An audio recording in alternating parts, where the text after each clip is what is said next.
잘 믿는다는 것은 무엇을 의미하는 것일까요? 하나님께서 우리에게 원하시는 믿음의 참 모습은 어떤 것일까요? 믿는다는 건 어떻게 보면 되기 쉬우면서도요, 믿으면 믿을수록 참 어렵다라는 생각들을 가지게 됩니다. 내가 이게 지금 잘 믿고 있는 건지 아닌지 늘 왔다 갔다 할 때가 있습니다. 어떤 때는 굉장히 잘 믿는 것 같고, 어떤 때는 내 믿음이 굉장히 연약한 것 같고, 그 믿음이 어느 때는 높아졌다가 낮아졌다가, 이게 뭐 쌓이는 게 아니라 뭐 신기루처럼 있다가도 없고 없다가도 있는 것인가, 뭐 이런 고민들 우리가 가질 때가 있다는 것이죠. 오늘 우리는 우리에게 주시는 말씀을 통하여 하나님이 원하시는 믿음의 올바른 모습, 우리가 믿는다라고 했을 때 과연 어떠한 중심을 가져야 되는지에 대해서 깨달아 가기를 소망합니다.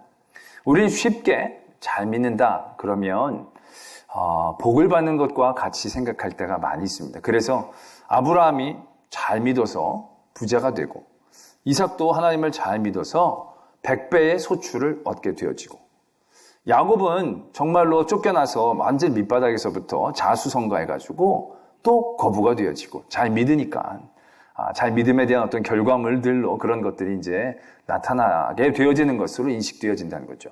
요셉도 종으로 팔려갔는데 나중에 총리까지 되어지지 않습니까? 또 이스라엘 민족이 종살이 했었던 민족인데 그 민족에 하나님께서 이렇게 세워주시고 그들이 조금씩 하나님을 잘 믿어가니까 굳건한 나라를 세워가는 그러한 은혜도 경험하게 되어집니다. 또 베드로와 바울과 여러 사도들도 보면 별로 이제 배운 거나 별로 능력도 없었던 분들인데 예수 그리스도에 대한 믿음 가운데 세워졌을 때 권세, 병을 고치는 권세, 귀신을 쫓아내는 권세도 부릴 수 있게 되어지고, 또 막 말을 할 때마다 사람들이 막 수천 명씩 감동되어지는 그런 능력도 받게 되어지는 그런 모습들을 우리는 꿈꾸면서 잘 믿는다는 건 결국 저런 모습인가라는 생각을 할 때가 많이 있고요. 또 그러한 모습들을 우리는 기대하게 되어진다라는 것입니다. 근데 잘 믿는다면 결국 그러한 모습을 가져야 되는 게 맞는지, 그러한 모습을 갖고 있는 게 정말 잘 믿는 게 맞는지 우리가 조금 더 생각해 보면 그건 좀 거리가 멀지 않나라는 생각들을 다시금 쉽게 깨닫게 되어집니다. 아브라함이 잘 믿어서 얻었던 그 많은 복, 근데 그 복이 몇 대를 가지 못합니다. 이삭 때까지 넘어가지만 이삭이 그 다음에 그 부를 야곱에게 넘겨주질 못합니다. 하나님이 믿음으로 주신 은혜라고 한다면 그래도 이게 한 3, 4대는 가야, 1000대는 가야 얘기가 되는데, 하나님이 믿음의 증표, 잘 믿는 사람의 모습으로 주신 모습이 아닌가 보다라는 생각들을 하게 되어진다는 거죠. 요셉이 잘 믿어가지고 총리가 되어집니다. 근데 그 총리가 되어져서 영원히 그 가문이 총리 가문이 되어져서 인정을 받는 게 아니다라는 얘기죠. 얼마 되지 않아 그 총리 가문이 아니라 종살이하는 가문으로 바뀌게 되어진다는 거죠. 잘 믿어서 총리가 되어지면 오래 가야 되는데 그리 오래 가지 않는다는 거죠. 야곱도 자수성가해가지고 거부가 되었지만 나중에 가뭄이 오니까 먹을 걸 구하러 애굽으로 사람들이 빌리러 가잖아요. 하나님이 주신 거부가 되면 다른 사람들 다 가뭄으로 굶어도 그 집안은 한 대는 버텨야 되지 않겠습니까? 근데 그렇지 않다라는 겁니다.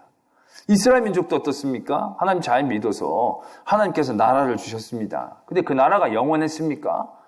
아니요, 영원하지 못했습니다. 2대를 못 가서 3대를 못 가서 나라가 나눠지고요.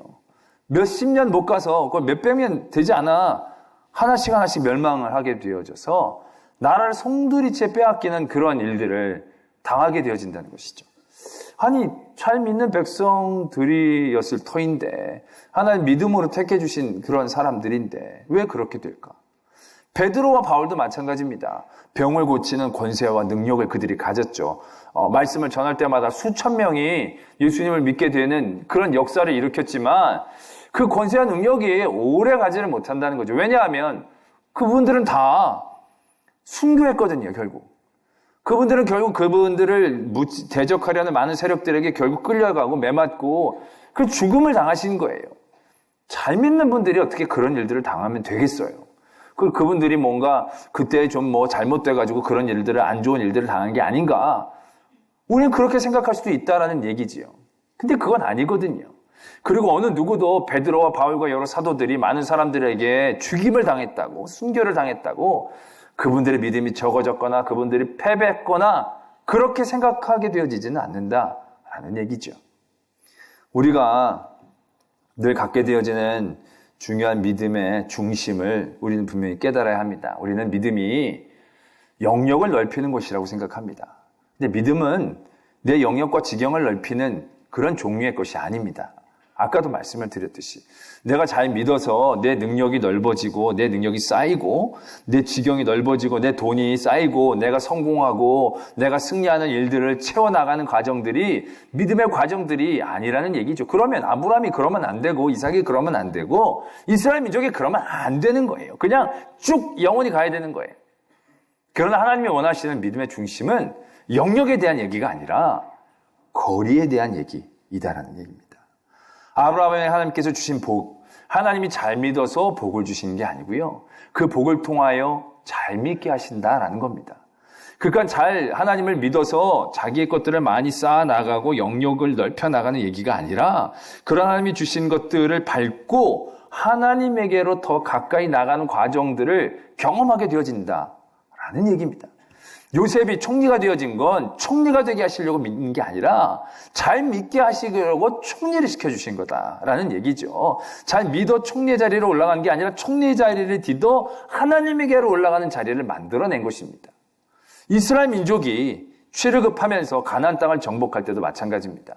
그들이 싸우면서 승리를 거둘 때마다 제일 처음에 아말렉과 싸울 때 모세가 기도를 하다가 손이 내려가면 전쟁에서 밀리고 그래서 아론과 훌이 옆에서 손을 잡아가지고 계속 기도하게 해가지고 이스라엘이 이기지 않습니까? 그리고 나서 그들이 여호와 니시, 여호와의 깃발을 꽂은 겁니다. 근데 그 깃발이요, 우리가 전쟁에 이겼으니까 우리가 이만큼의 땅을 따먹었다라는 깃발이 아닌 겁니다.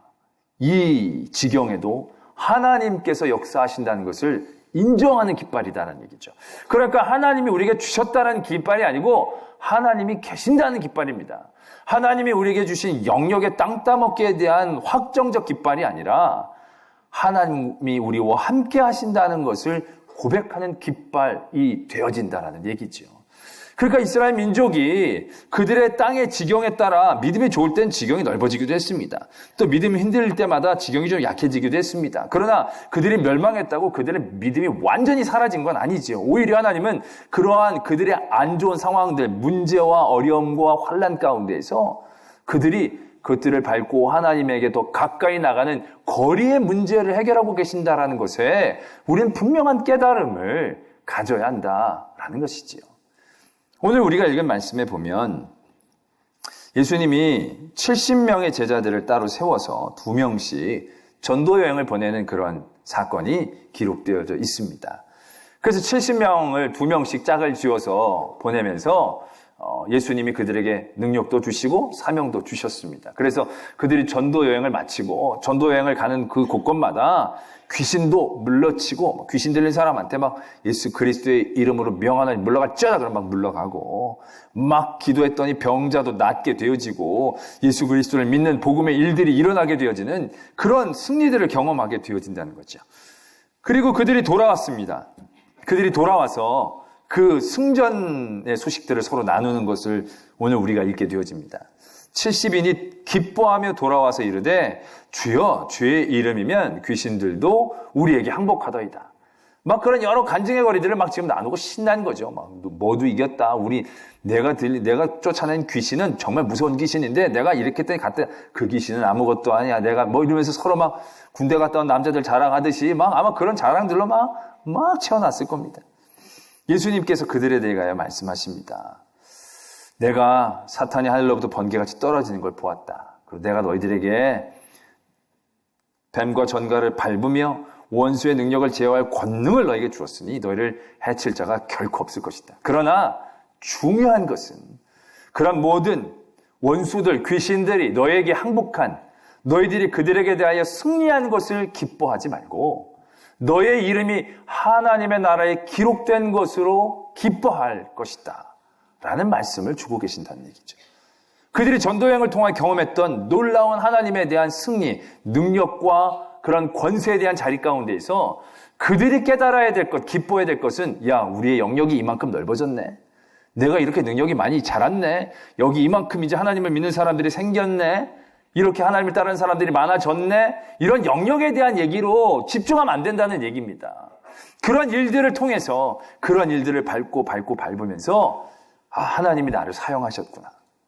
내가 하나님의 일에 쓰임을 받았구나. 그래서 내 이름이 하나님의 나라에 기억되어 주는구나. 내가 하나님의 나라를 더 가까이 여길 수 있는 영역이 아닌 거리에 대한 기쁨과 깨달음과 중심을 가져야 할 것을 오늘 예수님이 말씀하고 계신다라는 것입니다.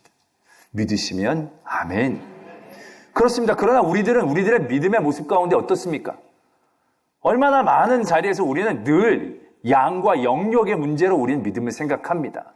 뭔가 일들이 잘 풀리면 내 믿음이 굉장히 하나님 앞에 인정을 받는 듯하게 생각을 합니다. 그러다가도 내가 문제가 생기고 내 삶의 영역과 지경들이 좁아지는 그러한 삶의 자리를 만나게 되어지면 우리는 굉장히 두려워합니다. 이게 내가 믿음으로 크게 잘못한 게 있나? 나를 버리시나? 그러면서 우리는 늘 영역들이 좁아진 것에 대해서 전전긍긍할 때가 많이 있다라는 얘기죠. 그러나 여러분, 내 영역이 줄어든다고 해서 하나님과 나의 거리가 멀어진 것을 의미하는 것은 절대 아닙니다. 오늘 말씀 가운데 보면 예수님께서 제자들에게 내가 너에게 뱀과 전갈을 밟으며 원수의 모든 능력을 제어할 권능을 주었다라고 말씀하십니다. 이제 이 부분이 우리들에게 늘 좀 거리끼죠. 나에게도 이런 능력을 주셨더라면 내가 진짜 하나님의 기쁘게 잘할 수 있을 터인데 라고 생각한다는 거죠. 그리고 이런 능력이 내게 없음에 대하여 내가 한탄할 때가 너무너무 많이 있습니다. 왜냐하면 우리는 늘 뱀과 전갈을 밟는 게 아니라 늘 거기에 물리는 것 같거든요. 늘 내가 물리고 쪼이고 도망다니는 것 같거든요. 그리고 그 모든 원수의 능력을 막 제어하는 게 아니라 그들에게 제어당해서 그들이 끌고 가면 끌려가고 우리 그들이 밀면 밀치는 그런 삶을 내가 살고 있는 것 같거든요. 그러니까 제대로 믿음의 뭔가를 좀 제대로 해볼 수 있는 기회조차도 자기에게 없다라고 생각할 때가 많이 있다라는 얘기죠. 근데 여러분, 예수님이 여러분들에게 뱀과 전갈을 밟으며 원수의 모든 능력을 제어할 권능을 주시지 않았다라고 생각하십니까? 그렇지 않다는 것이죠. 우리가 예수님을 생각해 볼 필요가 있습니다. 예수님이 이 땅에 오셔서 뱀과 전갈의 모든 그 권세를 밟고 그들을 제어할 능력을 예수님이 갖고 계신 것으로 우리는 받아들입니다. 근데 예수님의 모든 삶이 그렇게 사셨던 건 절대 아닙니다. 예수님을 대적하는 많은 사람들이 예수님을 어떻게 하려고 합니까? 죽이려고 하죠. 그래서 그들의 재력과 그들의 권력을 사용해서 예수 그리스도를 죽이려는 계획을 세우고 옮깁니다. 거기에 예수님은 거의 당하는 것처럼 보이지 않습니까? 그들의 재력을 통해서 돈으로 예수님의 제자를 매수해서 예수님을 팔게 하고요. 그들의 권력을 통해서 며칠 전만 해도 예수님을 따르는 모든 사람들의 마음을 위협하고 바꾸어서 예수님을 십자가에 못 박으라고 얘기하게 만들었다는 겁니다. 그들의 권력 앞에 예수님은 지금 제어를 못하고 있는 것처럼 보이죠. 끌려다니는 것처럼 보입니다. 그들의 재력이면 재력, 권력이면 권력에 그대로 노출되어져서 그들이 하는 대로 지금 다 당하는 것처럼 예수님이 보여지지 않습니까? 예수님도 이러한 능력이 없는 건가? 라는 생각을 갖게 되어질 때가 있습니다. 여러분, 우리가 뱀과 전갈을 밟고 모든 원수의 능력을 제어할 권능에 대하여 제대로 잘 못 그리기 때문에 그걸 이해를 못하는 겁니다. 여러분, 예수님이 그들에게 돈에 팔려고 그들의 권력에 눌리고 그들의 힘에 끌려다니고 그들이 십자가에 매달 때 매달리고 예수님이 그들의 능력을 제어하지 못해서 끌려다니는 것이 맞습니까? 예수님이 그들을 제어할 권세가 없어서 그들이 하라는 대로 그냥 두는 게 맞습니까? 그거 아니거든요. 그거 아닙니다. 마치 그런 것처럼 보이지만 그런 모든 상황과 환경 가운데에서도요, 예수님은 그들의 모든 재력을 밟고 일어서고 계신 것입니다. 그들의 모든 권력을 밟고 일어서고 계신 겁니다. 왜냐하면 말이죠, 그들의 싸움은 영역에 대한 싸움이거든요. 그들의 영역에서 예수님을 몰아내고 그들의 영역 가운데 예수님을 굴복시키는 싸움이거든요. 그러나 예수님의 싸움은 영역에 대한 싸움이 아니라 하나님과 거리에 대한 싸움이거든요. 하나님의 뜻을 얼마나 잘 지키는가, 내가 얼마나 하나님 앞에 가까워지느냐의 싸움이 것이거든요. 그렇게 싸우기 때문에 그들이 돈으로 예수님을 팔 때 예수님은 그들의 권력에 밟힌 게 아닙니다. 그런 상황을 밟고 하나님의 뜻에 조금씩 더 가까이 가고 계신다는 겁니다. 그들의 권력으로 사람들을 막 뒤집어 놓았을 때 예수님이 내 사람들은 어디 있냐 이게 아니고요. 그들의 권력으로 사람들의 마음을 뒤집어 놓을 때 그들의 권력을 밟고 예수님은 하나님에게 더 한 걸음 가까이 나가고 계신다는 것입니다. 그들이 무력으로 예수님을 한 대씩 한 대씩 칠 때마다 예수님은 땅의 영역에서 뒤로 밀리시고 저 나가는 모습이 아니라 한 대 맞을 때마다 한 대 맞을 때마다 하나님의 뜻에 더 가까이 나아가고 계신 싸움을 싸우고 계신다는 겁니다. 십자가에 달려서 돌아가셨을 때에 세상 사람들은 자기가 완전히 영역을 확보했다고 생각을 하죠. 그러나 그때 하나님은 예수 그리스도의 거리를 완전히 좁히시는 온전한 승리의 모습을 보이셨다라는 것을 우리는 기억해야 한다는 것이죠. 예수님께서는 철저히 그 뱀과 전갈을 밟고 그들의 원수들의 능력을 제어함으로 하나님께로 하나님이 원하시는 대로 하나님이 뜻하시는 그대로의 자리에서 조금씩 더 나아가고 승리하고 계셨다라는 사실들을 우리들은 분명히 깨달아야 한다는 것입니다. 예수님이 이 땅에 내려오신 그 내려오심의 중심 또한 이것입니다. 예수님이 영역을 만드시려고 내려오신 게 아닙니다. 예수님이 하나님의 나라를 이 땅 가운데 건설하시고자 하심이면 맞습니다. 그러나 하나님의 나라를 건설하는 그 건설의 현상이 우리가 생각한 것처럼 여기 따먹고 저기 따먹고 조금씩 더 지경을 넓혀놔서 이만큼 하나님의 땅이다 라고 얘기하면서 영역에 대한 얘기를 하러 오신 게 아닙니다. 이 땅의 모든 죄 가운데에 떨어져 있는 하나님과 이 땅의 거리를 좁히시면서 하나님의 나라가 이 땅 가운데에 임하도록 하시려기 위해 이 땅에 오셨다는 겁니다.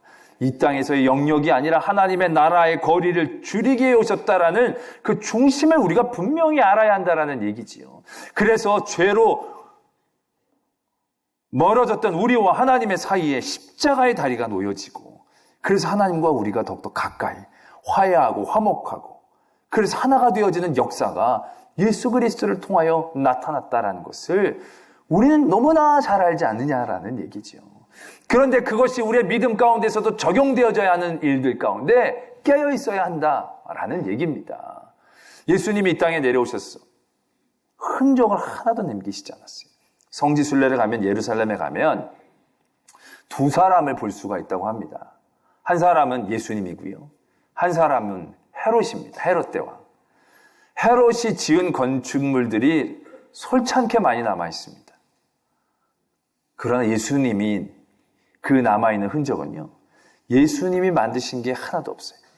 예수님이 묻히셨다라고 하는 무덤도 예수님이 여기 내가 묻혔다 깨놨다 적어놓은 게 아니에요. 사람들이 추정하는 거죠.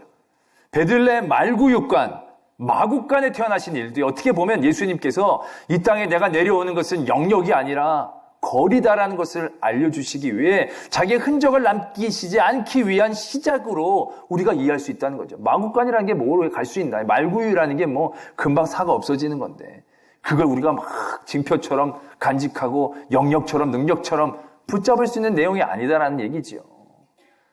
그러한 예수 그리스도의 흔적은 점 하나도 남아있지 않습니다. 다 후세에 있는 예수 그리스도를 따라가는 사람들이 그 마음 가운데에서 하나님과의 거리감 가운데서 깨달음으로 고백되어지는 신앙 고백의 자리이지 예수님 그분의 흔적이 아니거든요. 근데 헤롯은 많이 지어놨지만요. 가보면 다 폐허가 돼서 딱 하나예요. 여기 헤롯이 만들었다고 그러더라. 그거 하나 밖에 없다는 거죠. 예수 그리스도의 그러한 사역과 우리에게 보여주신 믿음의 모습들을 우리는 분명히 깨달아야 한다라는 것입니다. 때문에 우리 믿음의 자리에서요. 우리는 뱀과 전갈을 밟으며 원수의 모든 능력을 제어할 수 있는 능력을 받은 것입니다. 믿으시면 아멘. 나의 삶의 자리가 앞서거니 뒤서거니 할 수 있습니다. 삶의 영역이 높아졌다 낮아졌다 할 수 있습니다. 그러나 세상의 사람들은 그런 모든 일들을 가지고 내가 앞섰다 뒤쳐졌다 얘기하지만 우리 성도들은요. 그런 모든 상황과 환경을 예수 그리스도에게 하나님에게로 달려갈 수 있는 발판으로 만들 수 있다는 겁니다. 원수는 나를 넘어뜨리려고 하지만 나를 넘어뜨리는 그곳을 나는 밟고 예수 그리스도에게로 달려가게 되어진다는 것이죠. 나를 콘으로 몰아 세상은 나를 영 구석에다 처박으려고 하지만 우리는 그 구석에서 더욱더 하나님께 가까이 나갈 수 있는 길을 얻어낼 수 있다는 얘기입니다. 그럴 때 우리는 우리를 콘으로만 원수의 능력을 제어하고 있다는 것이죠. 우리를 물고 우리를 헛들려는 뱀과 전갈로 우리는 쓰러질 수 있습니다. 우리는 그런 쓰러진 자리에서 나의 연약함을 고백하고 하나님께 부르짖을 수 있다면 나를 물고 나를 쓰러뜨렸던 뱀과 전갈을 밟을 권세를 우리가 가졌다라는 것을 깨달을 수 있어야 된다는 것이죠. 우리가 8, 90년대 이렇게 2000년대 초반까지 이렇게 막 간증 같은 걸 들어보면 그런 간증이 되게 많이 있습니다. 뭐냐면 부동산에 관련된 간증이 많습니다. 이거 안 살려고 그랬는데 힘들여서 샀더니 이게 하루아침에 매덕이 올라갔다는 거예요. 그거 안 살려고 그랬는데 내가 기도할 때 하나님이 감동을 주셔서 샀더니 은혜를 주셨다는 거예요. 그런 간증이 솔찬게 많습니다. 그렇죠. 그래서 잘 믿었더니 수억을 주셨다. 근데 여러분, 가만히 계신 분들 중에 보면요. 그때 팔았던 분들이 계신 거예요. 그때 내가 팔지만 않았으면 내가 지금 수억을 가질 수 있는데. 지금까지 한으로 남으신 분들이 많잖아요. 여기 지나갈 때마다 내가 저거 그때 샀어야 되는데. 이거 수없이 많이 들거든요. 그때 내가 팔지 말고 꼭 쥐고 있어야 되는데. 그런 얘기들 많이 하세요. 여러분. 그때 사서 수억 받으신 분들은 큰 믿음 가지신 분들이고 그때 팔아서 손해본 분들은 작은 믿음, 버림받은 믿음을 갖고 계신 분들입니까? 아니다라는 얘기입니다. 근데 우리는 그렇게 생각하고 이해하려고 할 때가 많이 있습니다. 믿음은 영역에 대한 얘기가 아닙니다. 양에 대한 얘기가 아니고요. 믿음은 거리입니다. 거리. 내가 그때 하나님이 팔라 그래가지고 팔았는데 그 다음날 수억이 올랐어.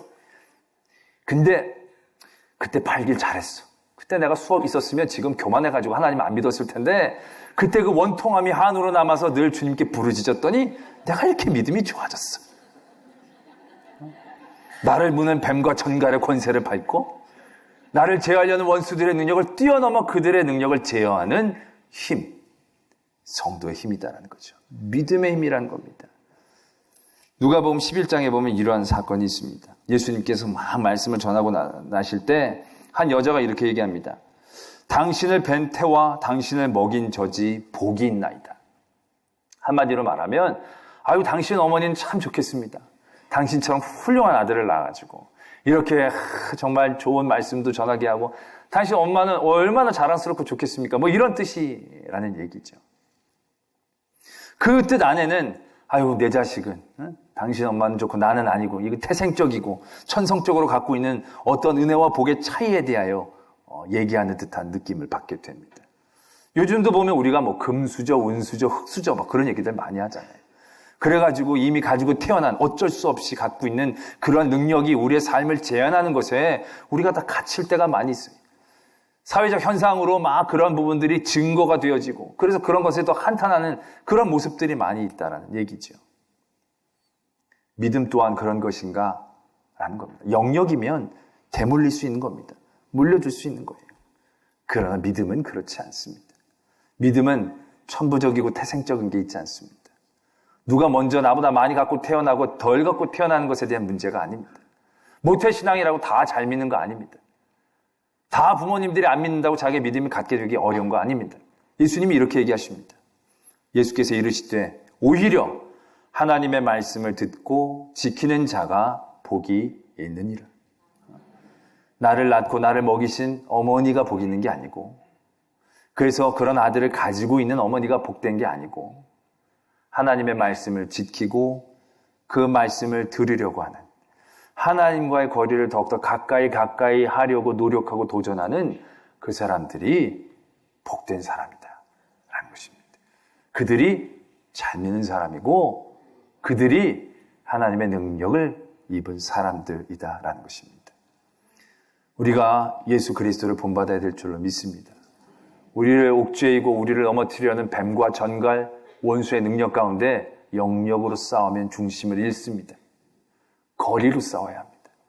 그런 모든 일들을 통하여 하나님과 나와의 거리를 좁히려고 하는 믿음의 싸움을 우리가 싸워 나갈 때 하나님께서는 우리에게 믿음의 승리를 주시고 최후의 승리자로 하나님 앞에 영광을 돌리게 하여 주실 줄 믿습니다. 기도하겠습니다.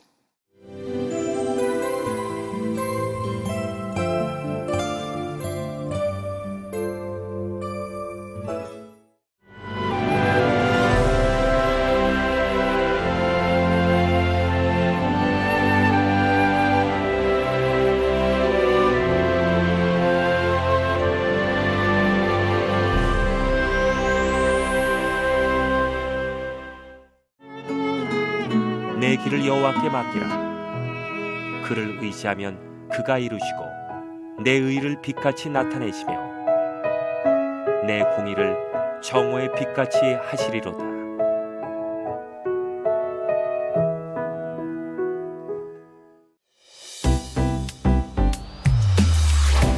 이어서 땅끝교회 김운성 목사의 말씀의 창이 방송됩니다.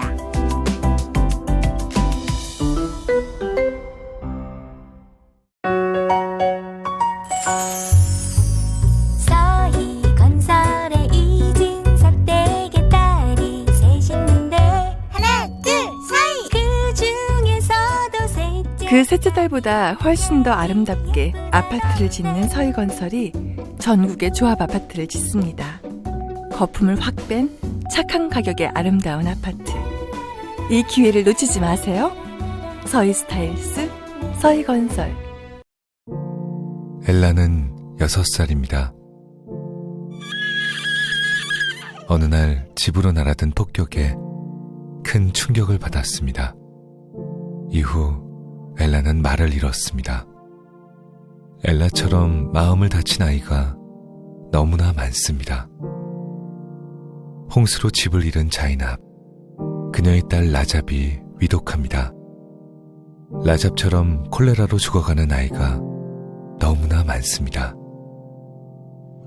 분쟁과 재난으로 고통받는 아이들을 구하기에 내일은 너무 늦을지도 모릅니다.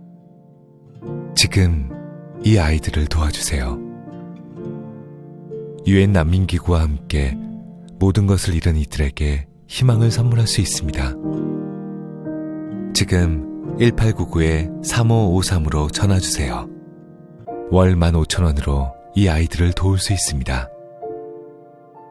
아이들에겐 여러분의 도움이 절실합니다. 아이들이 안전하게 자랄 수 있도록 보호해주세요. 부모를 잃은 아이들이 다시 엄마 아빠를 찾을 수 있게 도와주세요. 지금 1899-3553으로 전화주세요.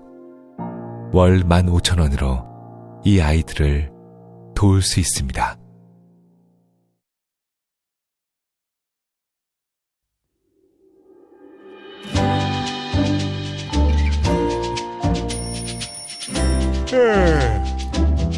이런, 늦겠다.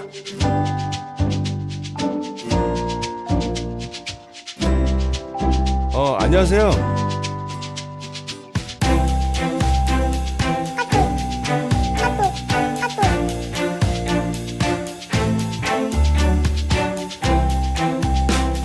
야, 너 뭐야 이거?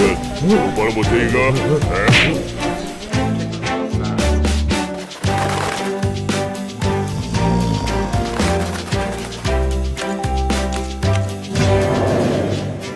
뭐야 이건 예배가 아니잖아.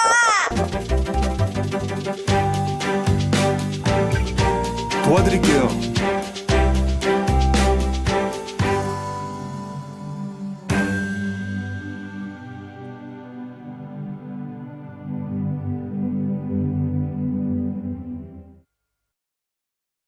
화재로 예배당이 사라졌지만 더욱 강하게 세워진 교회가 있습니다. 주민들이 계속 줄어드는 시골 마을이지만 성도는 계속 늘어나는 교회라고 하는데요. 하나님이 붙여주신 많은 이들의 도움으로 날마다 새로워지고 있는 교회. 예천 우계교회 김주광 목사님을 함께 만나보실까요? 힘내라 고향교회